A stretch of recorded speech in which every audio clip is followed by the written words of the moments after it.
அஸ்ஸலாமு அலைக்கும். 10ஆம் வகுப்பு மாணவ மாணவியர்களின் பெற்றோர்களின் கவனத்திற்கு கூடிய விரைவில் 10th ரிசல்ட் வர இருக்குது. முதல்ல நீங்கள் எல்லா பிள்ளைகளும் நல்லா பாஸ் பண்ணணும்னு கடவுள்கிட்ட வேண்டிக்கங்க. நானும் வேண்டிக்கிறேன். நல்ல மார்க் எடுக்கணும்னு இறைவனிடம் வேண்டிக்கிறேன். பேரண்ட்ஸ், உங்கள் பிள்ளைகளுக்கு நல்ல முறையில் தைரியம் சொல்லுங்கள். எல்லா பிள்ளைகளும் ஒரே மாதிரி இருக்க மாட்டாங்க. ஒரு பிள்ளை கூட ஒரு பிள்ளையை ஒப்பிட்டு பேசாதீங்க. மார்க்கு கம்மியாக இருந்தால் அவங்கள அளவுக்கு மீறி திட்டாதீங்க. மற்ற பிள்ளைகளின் மார்க்கோட ஒப்பிட்டு பேசாதீங்க. ஏன்னா ஒவ்வொரு குழந்தைக்கும் ஒவ்வொரு மாதிரியான டேலண்ட் இருக்கும். அவங்க டேலண்ட் என்னன்னு தெரிஞ்சுக்கிட்டு அதுக்கு ஏற்றாற் போல் குரூப்பில் சேருங்க.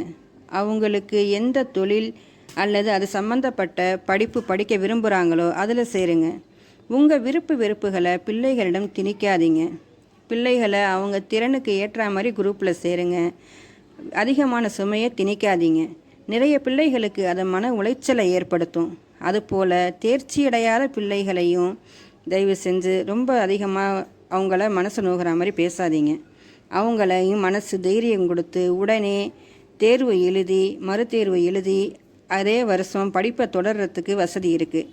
எந்த பிள்ளைகளையும் இன்னொரு பிள்ளையோட ஒப்பிட்டு உயர்த்தியோ தாழ்த்தியோ பேசாதீங்க. எல்லா பிள்ளைகளும் வெற்றி பெற எங்கள் வாழ்த்துக்கள். அஸ்ஸலாமு அலைக்கும்.